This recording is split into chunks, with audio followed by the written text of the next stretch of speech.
If you have core wounds that are like, I don't want to be abandoned, or I don't want to be alone, or I don't want to feel rejected, I don't want to seem like I'm a bad person for leaving something and hurting the other person, what ends up happening, unfortunately, is even with your standards and non-negotiables intact, your subconscious mind is constantly wired to avoid pain and will basically pick the lesser of two evils. In other words, you may find yourself in a situation where you're like, the pain of being with somebody where I know it's not going to work out is at least less painful than the pain of being abandoned. And that's where you have to do core wound reprogramming. Otherwise, your core wounds are making your decisions for you in life, where you're making your choices from fear instead of truth. Her name is Thais Gibson. Thais Gibson. Thais Gibson. Thais Gibson. Thais Gibson. Thais Gibson. I hope I pronounce her name properly.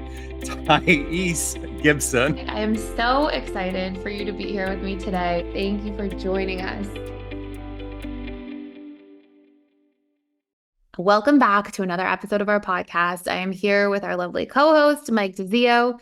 And if you are new to this podcast, a big part of what we talk about is what it is like from the perspective of us having been a fearful avoidant attachment style and dismissive avoidant attachment style. And we answer your key questions, the things that you want to know or want to better understand. And we share from the inside out, like the actual perspective of what fearful avoidance or dismissive avoidance experience in relationships. We also talk a lot about how these learnings can really support an anxious attachment style in regards to their growth, their healing. We'll talk about some anxious attachment style content as well from time to time. But in today's episode, we are going to cover very specifically why it is that fearful avoidant attachment styles and dismissive avoidance may end up in shorter-lived relationships, why some of these relationships maybe always seem to end around the 6-month mark in certain cases, or the year or 2-year mark, and don't often make it past there in certain cases. What does this have to actually do with attachment and the avoidant attachment styles? We'll also cover a little bit about the different stages of relationships if you weren't already familiar, because I think that is like a mind-blowing concept that can help wake us up to why relationships sort of end up going through the ebbs and flows that they do, and also help us not personalize different patterns so much if we see a shift and change in the behaviors of our partners or loved ones.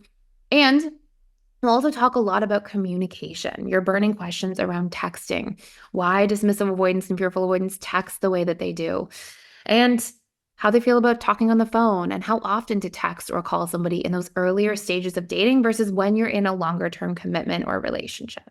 So I will kick it off with the first question and sort of would love to hear your response. But what are the common themes that you've seen when it comes to a dismissive avoidant? You having been a dismissive avoidant attachment style yourself, and the shorter-lived relationships. Like, what are some of the themes in terms of how long you would often date in relationships, what would cause you to pull away all of a sudden or sort of shut down or move away from these relationship dynamics? And did you see a common thread or theme in your own behavior? Yeah, for sure. I'll get into all those. I took a bunch of notes here, as you know, I love to do.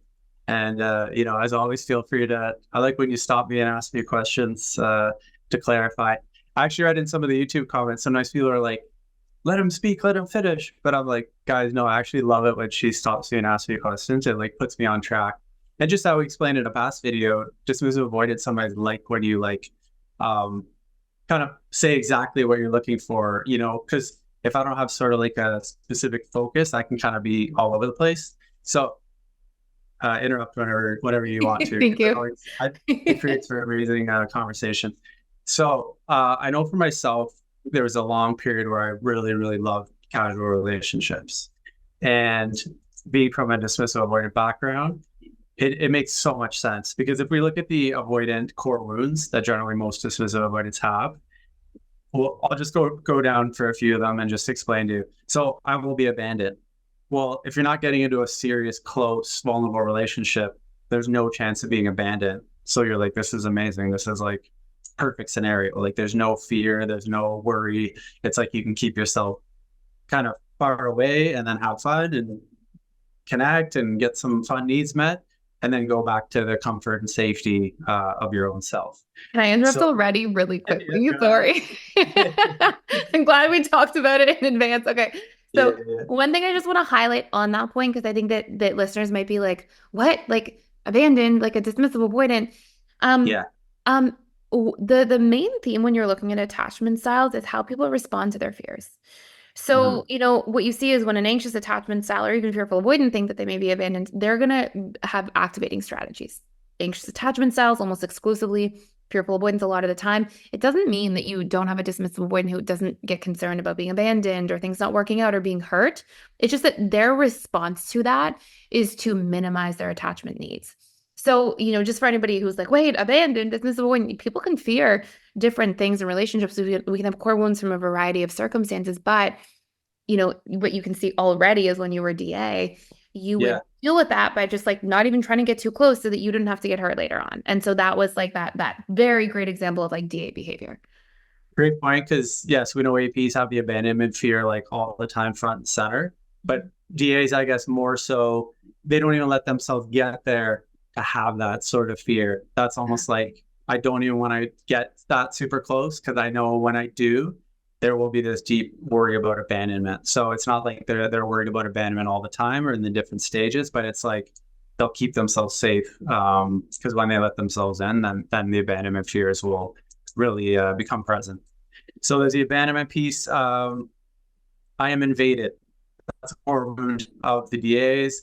They don't like to be like encroached on. They like their space. They like their things. They like their privacy. They kind of like to keep people away from all those things, not too close to them and all their actual stuff. So what better way to, if you have a casual relationship, you're not being invaded, you're not being your privacy, somebody's not coming to your house all the time and really like kind of enmeshing with your friends and family and all that kind of stuff. So if you have a casual relationship, you really get to, again, enjoy all those benefits and not feel like somebody's kind of invading you and invading your space and trying to sort of, not dominate you, but like just really, really take up a lot of space. And we know the DAs, they want their space. They want their actual, like, definitely emotional space, but like physical space too. Like they don't want too much of like their space occupied.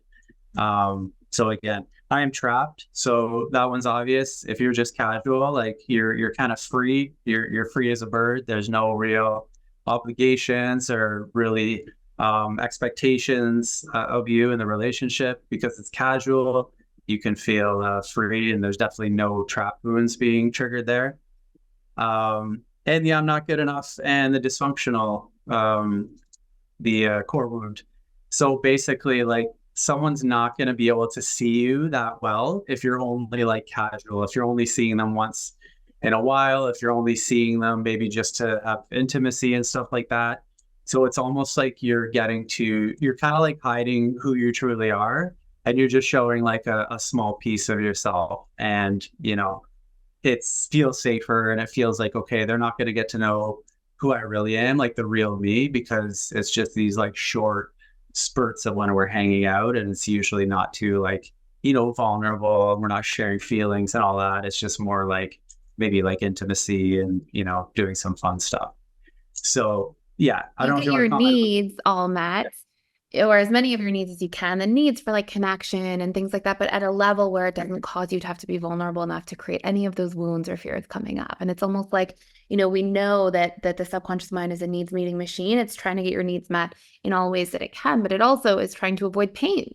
And so if we have these pre-existing core wounds or fears, like I'll be trapped, or I'll be weak if I'm too vulnerable, or people will see me as shameful if I open up, or I'll get, I'll be invaded and then, have my space taken up.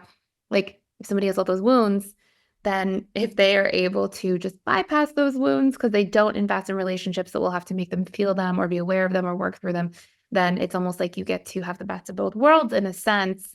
But the downside to that, of course, is that you're never working through those wounds and evolving and being able to build relationships that don't have to make you feel like that when you're in them, despite how long or short they may last. And instead, it's almost like, and I'm curious if you ever thought about this, when you were dismissive avoidant, like we almost have a dynamic where you still go through heartbreak a little, even if it's not as bad, it's still like you go through, like, let's say it's a year or 2 year relationship and it's repeated and you keep breaking up. Well, eventually there is still pain that happens all the time instead of being able to just be in one that works where you don't have to feel those fears or wounds. So I'm curious if you, A, like noticed your own patterns back in the day when that was happening, and B, if you did feel some degree of heartbreak at the time and think like, oh, I keep going through these patterns and they do eventually hurt. Or you're talking like before that, like just pure, like really light relationships, no investment. Yeah, probably no investment. But okay, from what you're talking about, what I did want to share is like, okay, there was definitely a stage of a few years where casual was like that was the only thing on the table. Like it didn't matter what was happening. For whatever reason, I was gaining a lot of like self-esteem and like feeling good about myself by meeting different people and like having these casual short-term kind of relationships with like a number of people. And I think what's really important, and for people out there who are like dating someone and you're noticing like, hey, I don't know if this person's really, going to be capable of having a one-on-one long-term relationship. You have to like do the vulnerable thing and ask. You have to ask them where they're at. And like, I can't overemphasize this. Trust them when they tell you what they say. So I would always say like, hey, just to let you know, I'm in like casual relationship stage right now. I'm not looking for anything serious. This is where I'm at right now. So, you decide. And if you want to hang out, cool. If you don't want to hang out, we'll say goodbye respectfully. And a lot of times what I found is, and my belief is that they thought, oh, well, you know what? They're going to hang out with me. The more time we spend together, they're going to see actually this person's really special. They're really cool. I'm not like the other ones. I'm going to be, I'm going to win over this person. But I'm telling you, when somebody's in that phase, and especially if they're like trying to have like 4 wounds met, and that's the way they're doing it, it doesn't matter. Like you could be the best person on the planet and I lived through it, because usually around like the 2 or 3 month mark, the person would say, hey, listen, like I can't do this anymore. Like this is not working for me. Like I need a commitment, or I'm going to need something a little more stable or secure. And I would say, I told you, like, hey, like, do you remember what I said a couple months ago? Yeah. And they'd be like, oh yeah, but like, it seems like we're getting along really well. Things have changed. And I'm like, no, like I told you, like I'm only looking for casual. And the thing is, that sounds awful. And actually now, and part of my healing was going back and seeing like how hurtful some of these things can be.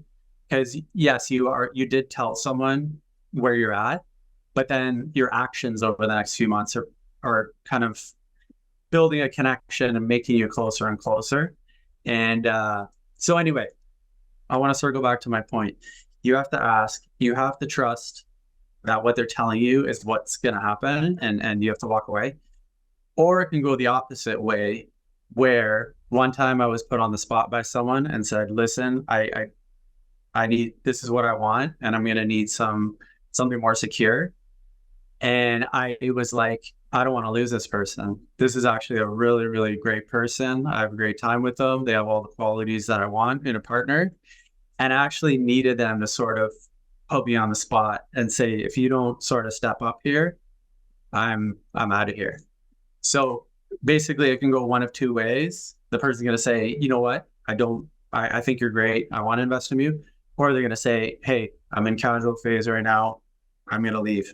But in either circumstance, you know where you stand. You're not just staying quiet and like wondering what they're thinking. Like you're going to waste so much time and energy if you don't know what's happening. So.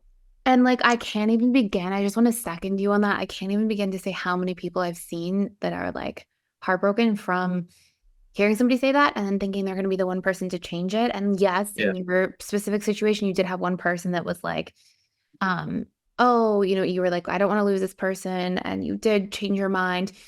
But like, I want to also stress to people listening that like, that probably wasn't just because of that person. That was also probably, I would imagine, like based on like a certain stage you were at in your life, or maybe you were like, and so I just want to like really highlight your first point, because I think it's so important and can't be stressed enough. Like if somebody says like, I am not looking for anything more, I'm just wanting to be in this like casual stage, the vast, vast, vast majority of the time, that person is like 100% clear about that, because they have all these little barriers, which are usually their core wounds, that like are so deeply internal for them that like they're not going to be willing to move past that. And And sometimes people are in like a healing stage or a stage where they're figuring themselves out, and they're also like really clear on their intentions for why they're in that sort of stage of life. So we do have to it's so important to listen to people so you don't waste your own time or get hurt, because I've seen so many people go through things like that. And the other thing too is if you are like the dismissive avoidant, one thing I would often give to like more avoidant clients, if they were ever in that stage themselves, even like fearful avoidance, is tell people, remind them. If you see that somebody's in a situation where it's like, some time has passed and now they're, as time has gone on, they're like, okay, it's been 2 months or 3 months, and like maybe the person's changing their mind. Have conversations on an ongoing basis. If you are the one that's only looking for a casual relationship, remind them, tell them, hey, I know it's been a couple months, we're still seeing each other. I just want to let you know I'm really clear on where I stand. I love hanging out with you, would love to continue hanging out, but I just want to let you know my mind's not changing about like what I'm looking for in a relationship dynamic. And that can at least help. But yeah, that's such an important point. I just wanted to pop in here and let you know we are doing a 7-day free trial to the All Access Membership Pass at PDS, which means you get access to literally everything inside of the school. And this includes the 4 live webinars I do with our students every single week. And on top of that, you get access to all of our different courses. We have over 55 different courses on relationships, communication, boundaries, emotional mastery, guilt and shame, learning your needs, so many different facets that are really important to master our lives and feel really good about our lives going forward. And last but not least, there's a daily community event. We have trained facilitators and coaches who are in there doing that work, showing up to support you on your journey every single day. Please join me on the other side. Come check it out. See if it's a fit for you. I'd love to see you there. Go ahead and sign up by clicking the link in the description box below. I love that you mentioned that, and that's served me well as I was doing my healing to actually have those check-ins. I know you talked about check-ins in the past too, but it's so important just to check in like once a month, like, as a dismissive avoider, you probably don't want to have like these serious conversations like super often, like once a week or anything like that. But I think once a month, it'll be of such value to hear like, hey, are you still happy here? Like, is everything good? Is there anything that you think we need to change? And then I can share if I'm still happy, if things are good, if there's anything that we need to change. Like, there's just so much, there's relief in being able to have a platform and like a safe space to share how you're feeling about things. Like your partner has to be, open to allowing whatever is said, that, okay, this is like not going to get mad. I'm not going to get angry, because the dismissive avoidant could be really worried about like conflict or like saying something that'll be like judged really harshly or like come across as very like cold or hard or emotionless. But, if the agreement is like, let's share once a month. So then at least like you're not going to hear, if you only shared once a year, you might hear all these things. You're like, whoa, like where did that come from? And like you bring that in for like 6 months, 8 months, 9 months. But at least if you give that 1 month check-in, you're going to sort of deal with things as they kind of come up. And, as we know, the faster you can kind of like work through problems and they don't linger and fester, like the better you're going to be with the relationship. 100%. And if somebody's on the receiving end, because I'm sort of like playing the other side of where you're sharing from, just thinking about what people are thinking or feeling if they're in that situation. If somebody on the other end of that, don't like how you can have the conversation if you're like, wait, how do I have this conversation or bring it up? If somebody said they were only looking for something casual and I was like, yeah, me too. And said that because I was interested in the person and thought they would change their mind. What you can do is you can say to the person, and this is a healthy thing. This is something securely attached people would do. You can go to the person, you can say, hey, I know we talked a couple months ago about just having like a casual relationship and not wanting to be in a committed space in our lives, but I've actually really grown to enjoy our time together. And I'm starting to sort of shift my perspective on that. And I'm wondering if you're on the same page or if you're still really clearly sticking to your original game plan here. And I want to have the conversation so I keep this level of transparency between us because I respect the connection that we have. And so if you're just looking for something to say that. And that way it's, you're able to bring it up without it having to be this awkward thing. And I know a lot of people sometimes get nervous about that conversation as a whole. Yeah, no, I love exactly everything you're saying there. And, obviously the ideal situation, the way you phrase that is very non-threatening. And I can't imagine anyone, even the person who suggested casual or saying, I only want casual, just to say, hey, listen, we haven't talked in a few weeks or a month or so. I know that you said at the beginning you were just looking for casual. I just want to know, are you in the same feeling? Do you feel differently about us? How are things sort of going for you? Is this something you want to continue in this fashion? But just know, like, before even entering something like this, don't sort of what's the word? Know what you want. The more you know what you want, the better. So, like, if you want a long-term serious relationship and somebody's trying to sell you on casual, that's like right there. You got to say, I don't care how attracted you are to the person. I don't care how much chemistry you have with someone. You have to say, like, this is not going to be working for me. And you're just going to be wasting so much time. And yeah, you'd be putting that energy and time into somebody else who is looking for that. I will say that walking away from someone who you're very attracted to and feel like you have, like, quote unquote chemistry with is super hard to do. It's not an easy thing to do, but that's why you do need to have your non-negotiables sort of on hand before. And when one of those non-negotiables come up, you do have to make the very sort of hard, not so easy decision to be like, okay, I need to remove myself from this situation because it's going to cause long-term pain. Yeah. Just to flip that to you, did you ever have a situation where you're like, you felt the chemistry was there, you're so attracted to the person, but you're like, I know this is not what I want, and this is probably not going to end well? And did you walk away and were you, like, kind of upset, or were you, like, kind of like, okay, I know this is what I needed to do? So I think for, like, a fearful avoidant, a lot of fearful avoidants, like, reject before they get rejected. So if there's signs of something, it's not so hard to walk away as a fearful avoidant, because, like, you end up being, if you feel too vulnerable or hurt, like, you can kind of go ice cold pretty quick. And that was definitely a part of my patterning. But I think you raised something that is such an important point, which is, like, you have to have your standards. You have to not have your non-negotiables. Those are things we think up. And a lot of times those are our conscious mind being like, this is where they are. But for individuals, especially like anxious attachment styles, if you have core wounds that are like, oh, no, but I don't want to be abandoned, or I don't want to be alone, or I don't want to feel rejected, or, I don't want to seem like I'm a bad person for leaving something and hurting the other person. What ends up happening, unfortunately, is even with your standards and non-negotiables intact, your subconscious mind is constantly wired to avoid pain and will basically pick the lesser of two evils. In other words, you may find yourself in a situation where you're like, I don't want to, be abandoned. So even though I consciously know my standards and non-negotiables, I'm just going to stay in this relationship anyways. And I'm not going to proceed because, or I'm going to keep proceeding. I'm not going to leave because I just don't want to feel the pain of abandonment. The pain of being with somebody where I know it's not going to work out is at least less painful than the pain of being abandoned. And that's where, if you ever find yourself in that predicament, which I think is so common, you have to do core wound reprogramming. There's no way around it. Otherwise, your core wounds are making your decisions for you in life, and you're going to end up being in a life where you're making your choices, relationships, multiple areas of life, perhaps, from fear instead of truth. And then you're building a life based on fear. So if you make choices from, like, oh, I'll be abandoned, or I'll seem like a bad person for leaving someone and hurting them, then you're not living a true life. And that's going to put you in a position where, like, you're going to have to deal with the heartbreak eventually anyways, coming from the other person's end. And it's twice. You abandon yourself, and then that person eventually mirrors that back to you too. So just an important point, like, don't be afraid to do the work and, like, and analyze, like, hey, why do I stay even when I know better, if you find yourself in a situation doing that? Because it's such a big theme that we'll often see. Yeah, for sure.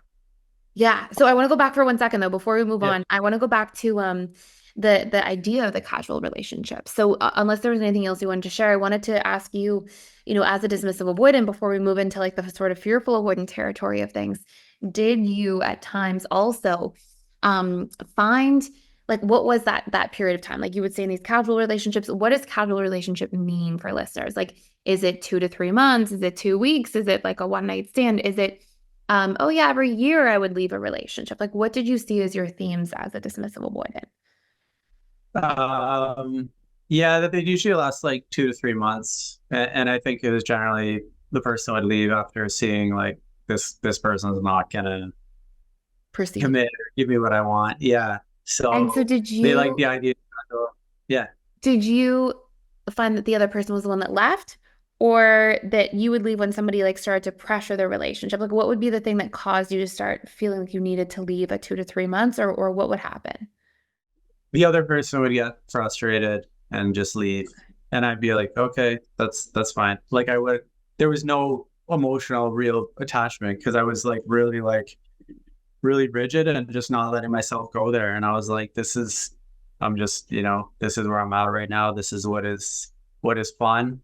Again, it was coming from a place of sort of not feeling good about myself. And I thought, okay, if I could date numerous people casually, like, oh, I must be good enough. I must be, something good about me if I'm attracting a number of people.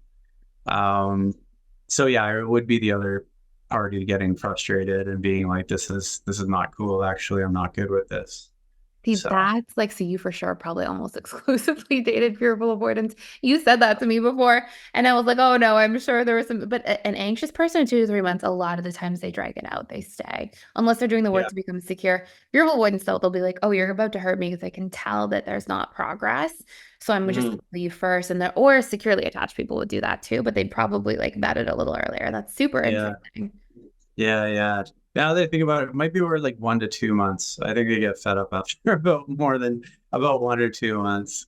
So generally people did leave and good on them. Like there's no way they should stick around for 6 months, a year. Like they're not, it seemed like they're obviously not getting what they wanted. And maybe in the beginning they did truly think that would be a good idea and that they would just have fun with it. But it ended up just not meeting their needs, and then we parted ways. Yeah, the last thing I just want to mention, like if you notice somebody doing that, like just you got to call them out on it. Like if you see that they want all the benefits of a relationship, like there's a thing called the girlfriend experience. Like people, you could actually pay someone to give you the girlfriend experience. Like, yeah, it's crazy. So that's how like I've yeah, never heard of this. I will get too deep into it because it's probably in like weird websites where you can look up girlfriend experience. But you can actually like pay someone to act like they're your girlfriend, and like go out with you and hold your hand and that kind of stuff.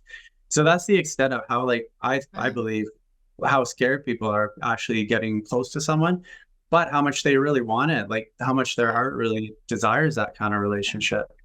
So I think a lot of avoidance, and I know for myself, kind of wanted the girlfriend experience, but didn't want to have to give so much and have to like phone all the time and just do all these things that we thought was like such a chore. Um, that sounds terrible. Sometimes I hear myself talk, I'm like, oh, this sounds so No, bad. no, no, but it's being honest, and Right. I want to just acknowledge, and for anybody who's listening who's like, oh, that sounds so harsh, or like good for Yeah. Mike for like doing the work to become secure and then being able to share this vulnerably so people have insight, right? Like you're looking out for people when you're sharing these things. So the summer is coming to a close, and now it's time to welcome in probably our much busier season. And if you're anything like me, the last place you probably want to be spending time is figuring out what to eat for dinner and standing in long grocery store lines. So you can make life easier with HelloFresh, which is America's #1 meal kit. With fresh ingredients and simple recipe cards delivered straight to your door, HelloFresh takes care of all of your meal planning, shopping, and meal prep. And I really can't express how much time HelloFresh has actually saved me each and every week. What I love most is the variety. So whether you're looking for fit and wholesome or quick and easy, vegetarian, or even family-friendly options, their ever-changing recipes keep food exciting when it comes to dinner and never leave me feeling like I'm making the same meals and just eating the same food over and over again. So if you're ready to save time and make cooking much more enjoyable for you and your loved ones, you can go for free breakfast for life at hellofresh.com/free Thais. That's THAIS. And you'll get one free breakfast item per box while your subscription is active. That's free breakfast for life just by going to hellofresh.com/free Thais. THAIS. Wait, I have to ask like 2 more clarifying questions. Let's know more Hold about on. this. So the girlfriend experience, is that something you looked up when you were dismissive avoidant, or that's just something you heard randomly years later and then you were like, oh, that like aligns? Oh yeah. At some point in my life, I heard that there's like people paying That's to wild. have a girlfriend experience. Aw, that's Yeah, yeah, sad, yeah. eh? For society a little bit. Like it makes my heart be like, oh, people like who they feel too scared, obviously, to connect, but then still want connection, which is like, yeah. Okay, Or and then maybe just some people are so busy in their career and they only have like they're at a point where they're just all in on their career and maybe they would just like that type of company. Like not judging anyone that does it, but it resonated with me when I heard about this. I was like, oh, those are avoidance. This is a for sure. probably. But Um, and then other quick question. So, because I know listeners are going to be dying to hear this. So when somebody would leave, okay, yeah. if you were the dismissive avoidant, somebody would leave around a month, 2 months, 3 months, like somewhere, let's say 2 months is that sort of average spot because you weren't seeing progress. What would you then feel? Did you ever feel any kind of pain or suffering or miss somebody, or was it, nah, you didn't really allow yourself to open up enough in that time for it to really make an impact? Well, I guess it all depends if there was like kind of multiple people that you're dating at the concurrently. So, if somebody says, see you Fair. later. Yeah, there's not like you're not lonely because there's other people that you're still dating. Yeah. But I'm definitely know there was some times where I had casual relationships and they were the only person. And yeah, there was a sense of sort of a little bit of like, oh, like it was nice hanging out with them and they were actually really cool and they're pretty awesome. But so yeah, there would probably be a period of like kind of missing them a little bit, but not like crying and like super upset or really. Yeah, yeah. And I mean, it's early anyways, like a couple months in, but that's Yeah, interesting to hear. yeah, yeah. And I've lived in like different cities a lot throughout my adult life, and I would always meet people and they would say like, oh hey, like let's date, but just to let you know, like I'm moving back to my country in like 3 months, or I'm leaving to pursue this in another country in a few months. And for me as a dismissive avoidant, I was like, oh, this is like perfect ideal scenario. Like I get to have like a 3-4 month mini relationship. And that's the honeymoon stage, basically. Like there's not going to be anything too like vulnerable and too like it's like the too deep. dating stage still, really. You're like Yeah, not even in like the like cross the threshold kind of stage, which is yeah, so yeah. interesting. Yeah. So I can't tell you how many sort of relationships like those that I had that I was like, this is great. And then when they leave, like it's not like a big shock. Like it's not like somebody just broke up with you out of nowhere. It's like, Yeah. okay, this is the time, I was said I was gonna leave. And yeah, you might be like a little like emotional or a little sad that they're leaving, but it wasn't such a big deal. So interesting. Thank you for sharing so vulnerably for people so they can like really hear and gain insight. I really appreciate that. So, okay, so let's flip it around. So fearful avoidance, why do fearful avoidance often end up in shorter lived relationships?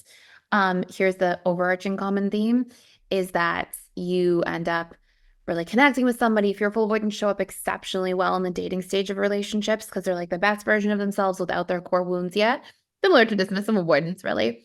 But Mm, as soon as things get serious, as soon as there's like an actual commitment, now there's something that can be broken. And as soon as that happens, that triggers the fearful avoidance, like betrayal wounds. Oh, you could betray me in some way.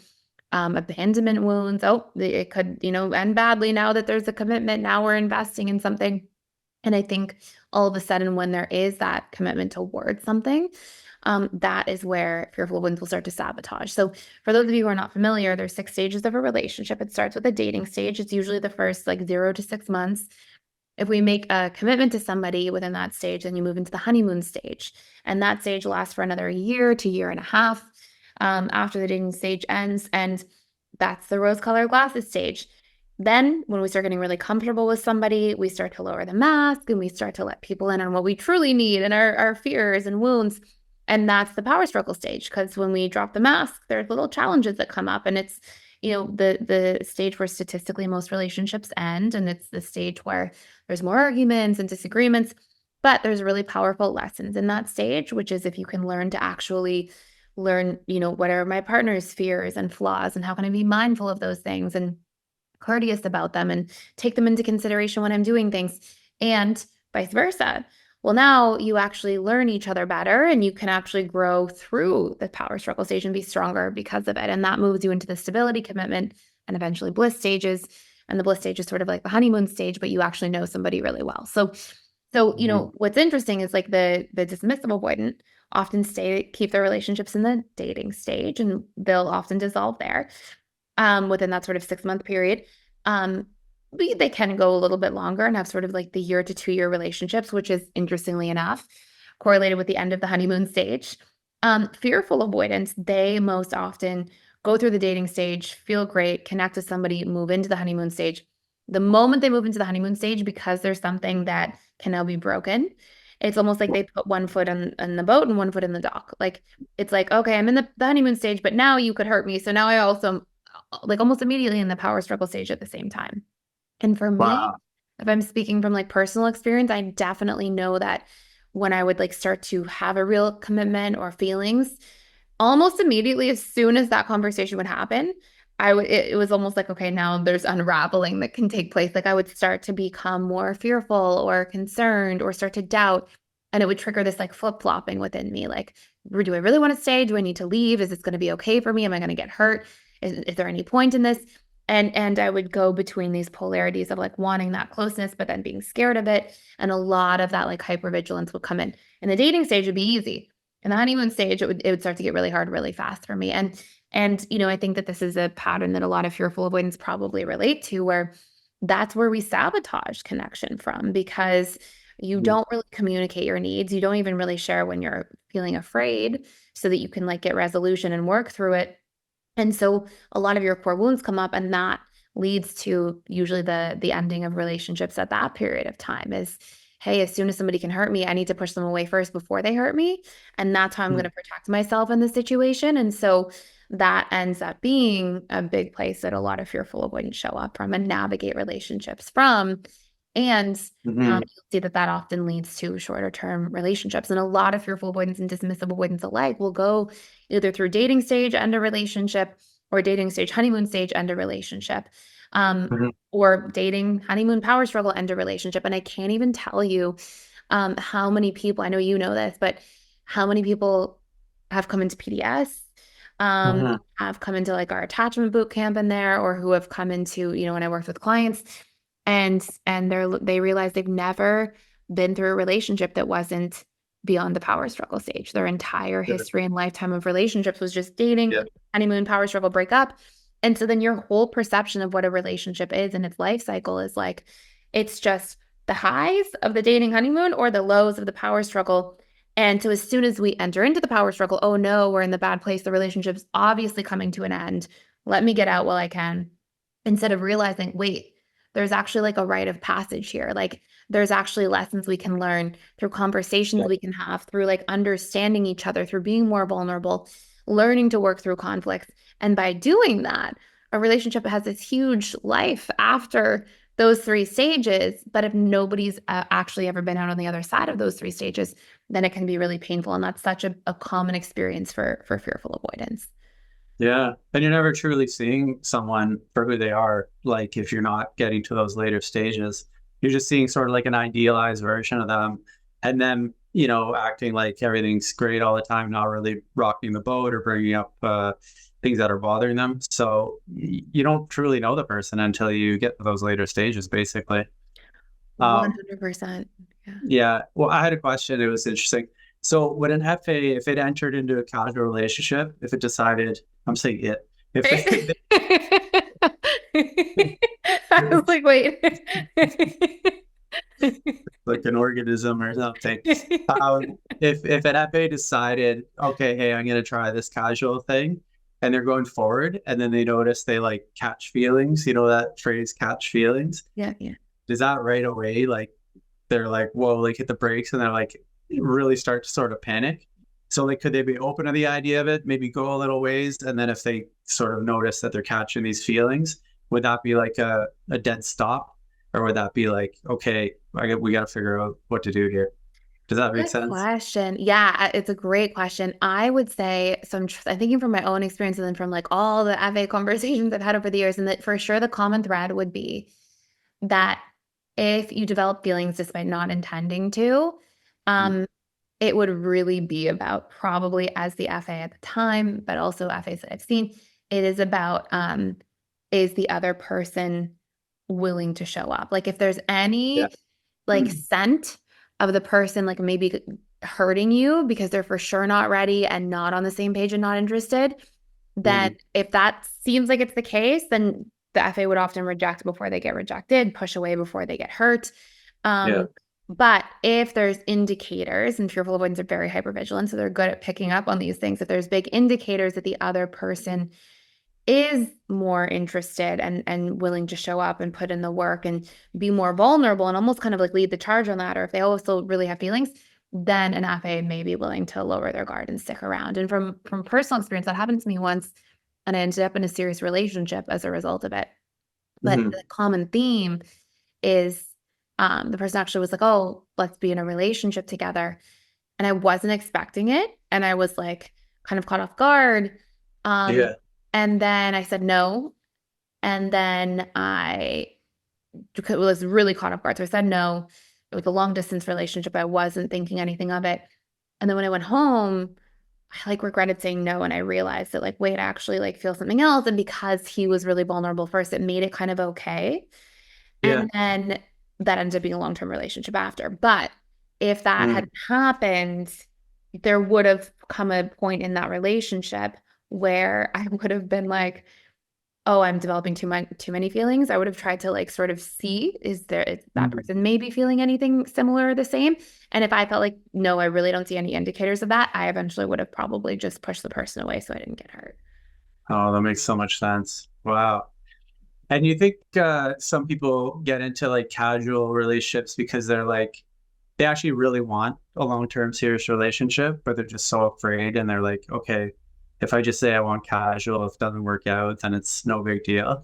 You know what I mean? Some people put their foot in the door that way and then work backwards and hope, okay, this turns into something deeper and more vulnerable. Totally. I think honestly, if we had to say it by attachment style, but fearful avoidants probably do that the most with like one foot in, one foot out. Like, oh yeah, if it does turn into something, okay, like that could be fine. But I'm not like putting anything near it or investing in it as a way of self-protecting. I think dismissive avoidance the vast majority of the time, although they can do that in certain cases. I actually have seen that. The vast majority of time, it's actually, no, these are my boundaries. This is where I'm at. I'm scared of anything deeper and I won't even go there. And like, that's my truth. And anxious attachment styles, if they end up in that situation, it's a lot of times because they are in a place where they're saying that to appease somebody else because they like them and they're people pleasing and going against their own truth, thinking, oh, it'll change, the person will change, rather than actually like owning their standards and desires in a relationship dynamic. For sure. That makes so much sense. Okay. So we're going to take a quick break. And when we come back, we are going to talk a little bit more about all of the different attachment styles and their relationship to communication, the expectations they have when it comes to texting, calling, how quickly they like to move in the early stages of relationships with communication, and how much sort of pacing is there in terms of frequency of connection. We'll be right back. So I have some really exciting news, and it's that integrated attachment theory training is back. In other words, you can be trained to become a relationship coach certified in integrated attachment theory in literally 60 days. So who's this for? Well, of course, this is for any individual who wants to make an impact and really be of service to others while also obtaining freedom and flexibility and abundance in their lives. And this is also for anybody who's already a counselor, a therapist, a coach, and just really wants to expand their toolkit. We've had so many people enter into the integrated attachment theory program because they're just looking to obtain a certain degree of mastery in terms of understanding their own attachment patterns and also the attachment patterns of maybe their children or partner or other loved ones in their lives, so they can really support those people and understand them more deeply. Now, please keep in mind that the last 2 times we ran this program, we filled up very fast. In fact, we oversold the programs and sold out completely. So if you're interested, click the link below to learn more and dive in with me. And I'd love to see you on the other side before seats run out. Okay, welcome back. So I think this is a huge topic for people. And obviously this is something we see all the time in the YouTube comments. And this is the topic of communication. And especially when it comes to dismissive avoidance and fearful avoidance, but we'll include anxious preoccupieds in here as well. I'll touch on that. The frequency of texting, calling, the expectations in general with like how validating to be when it comes to texts or calls, how vulnerable to be what are some of the different attachment dynamics that we'll see? And if you want to start off with talking about dismissive avoidance, their general expectations, desires when it comes to communication. And we'll start like with the dating stage specifically. So in those first like 6 months of a relationship, when that connection's still building. Yeah, first 6 months, first few months at least, I think texting and even phone calls was like, okay, this is cool. Like, want to see what the person's up to, and vice versa, and getting to know them and sharing. Like, it's an exciting kind of period. But then after a while, it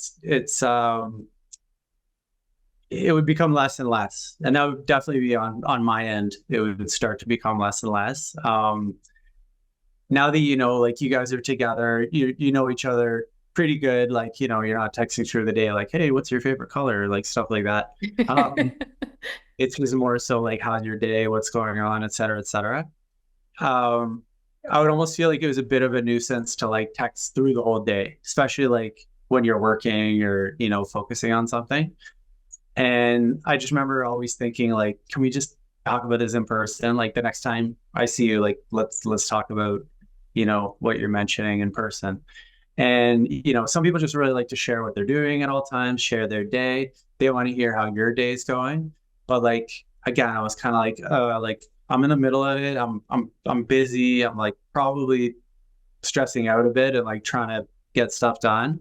So I would find sometimes messages to be like a bit of a nuisance almost, and almost like, come on, like, how do you know that I'm not busy right now? Like, why are you doing this to me? When it's just the person wanting to connect and like see how you're doing, right? Okay, so what changes? Tell our audience for 1 second. Sorry to interrupt, but what changes? Where, like, why? I know so many people are like, why did that change? If you can share personally. Yeah. I guess in the beginning, like you want to, maybe it's like the whole DA, how we show up pretty damn good in the beginning. Like we can be pretty touchy and intimate and open and seem like, wow, this person's really, really giving and like can communicate a lot, and they're really great. But then I think the true sort of dismissive avoidant like behavior and the way that DAs can be sort of starts to come through, and it just changes. Like the energetic sort of give is less, and then the focus goes more back on self. We know as GAs have sort of high self-consideration, and they're sort of worried about their own needs and survival needs, especially. So I think in the beginning, it's just like, yeah, easy breezy, show up well, show up as like, really charismatic. But then as time goes on and, things have settled a bit, then you're just like, okay, I can't keep up this for the whole relationship.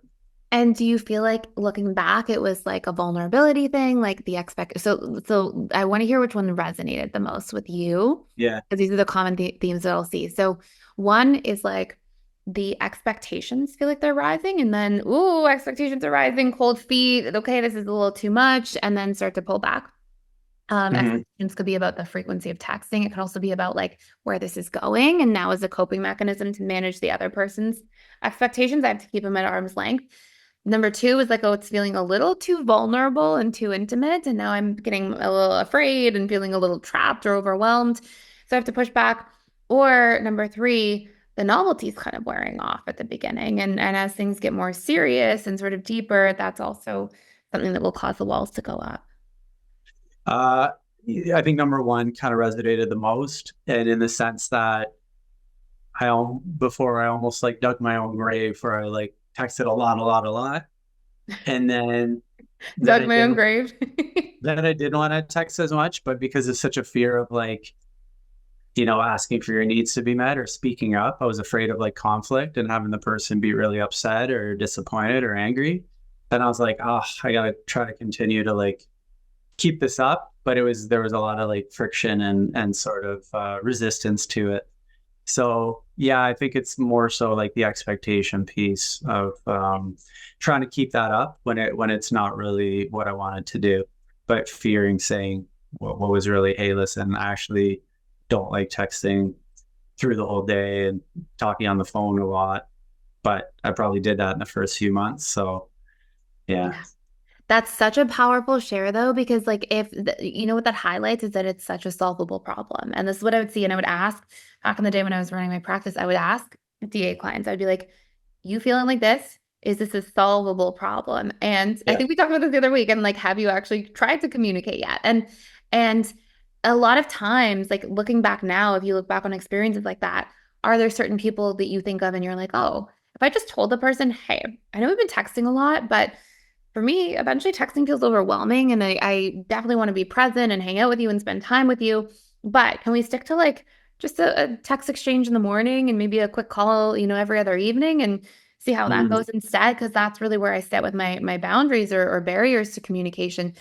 And, that's something honestly I did a lot of in dating because fearful avoidance can also be a little like that. And I've just never been a person glued to my phone. Like I like to be present with what's in front of me. And I have those conversations with people, like manage their expectations if I'm not so great at texting back sometimes. And I think that like, being secure doesn't mean you suddenly are texting all day, every day. That's very anxious. A lot of securely attached people will, when they're dating, text in the morning and then have a quick exchange in the evening or a quick call in the evening. But it's the communication about expectations that really makes such a big difference. And I'm curious what your thoughts are about that. Yeah, I know it's the difference in expectation. Like both sides, neither is right or wrong, but like you do have to sort of state, don't fake it at the beginning. The more you fake, like on both sides, the more that you pretend to sort of do something because, oh, I want them to like me, or oh, I think that's the attractive thing to do. Again, you're just sort of like painting yourself into a corner, and there's going to be a point where you're like, I have to say something here. And just the more you say early on, I know it's a little scary. You think you might turn someone off, but like really like open and honest communication about your preferences. People want to hear that. Like they don't want to be like surprised 6 months, 1 year, 2 years later. Like people are okay with hearing about, hey, this is my preference. What's your preference? And again, we talk about it. Always a conversation will lead to, hey, let's try to find a healthy middle ground. So 100%. I love that. One other point I wanted to mention too, and I was curious about your opinion on it. Like we know that dismissive avoidants like soothe through themselves. So when they're going through like a stressful day or like stress is happening at work, they generally don't want to like phone their partner and be like, babe, you don't understand, like this is happening, blah, blah, blah, blah, and just talk about it for like 15, 20 minutes, whatever. Versus the anxious side of things, that's how they soothe through others. So I believe like the belief of the anxious, correct me if I'm wrong, is like, hey, well, you're my partner. Of course you'd want to like help me here. Like this is what partners do. Let's get on the phone so I can tell you about what's going on, the problems that are happening during the day. So like, did you ever experience, and where does the FA sit on this, where if their partner is going through a lot, were you expected to like be on phone calls with it? Were you okay with it? Or was there times where you're like, hey, not now, like you'd have to set a boundary of like when it was appropriate or inappropriate? Like, do you mean if I had a partner who was going through stuff when I was FA, would I ever feel overwhelmed and set a boundary then?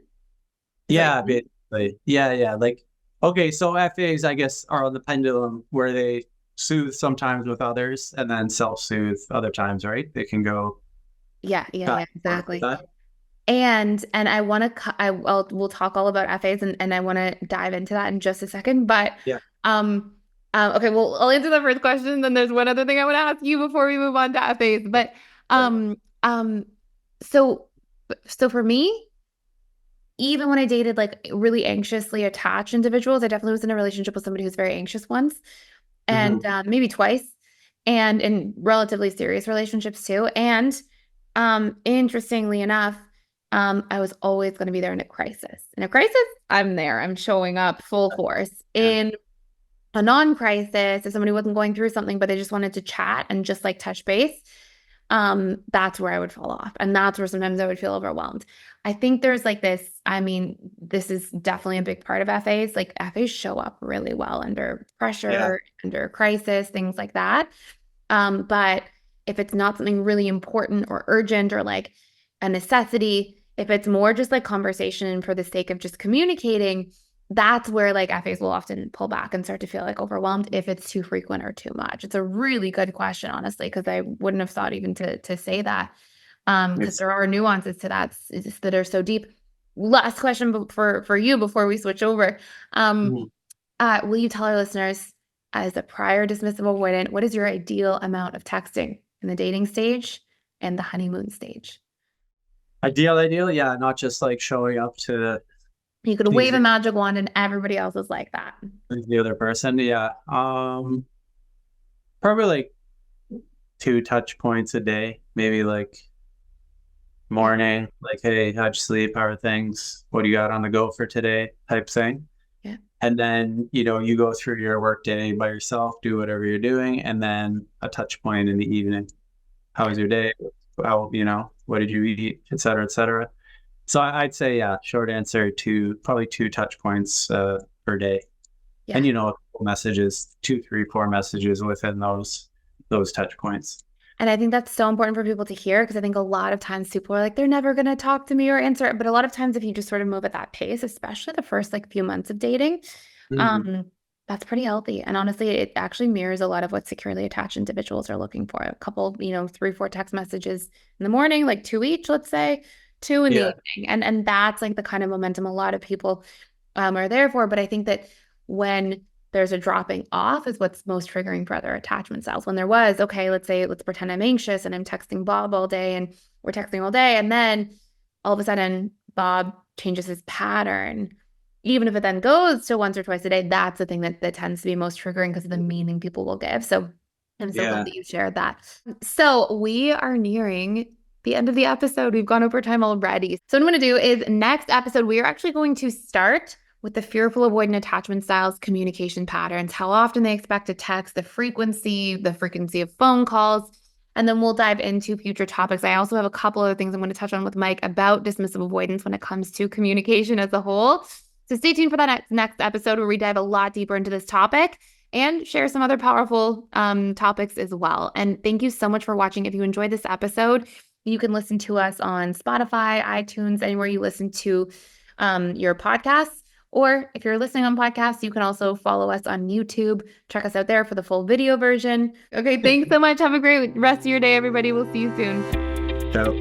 If you enjoyed this episode, please take a moment to subscribe, rate, and review us on your favorite podcast platform.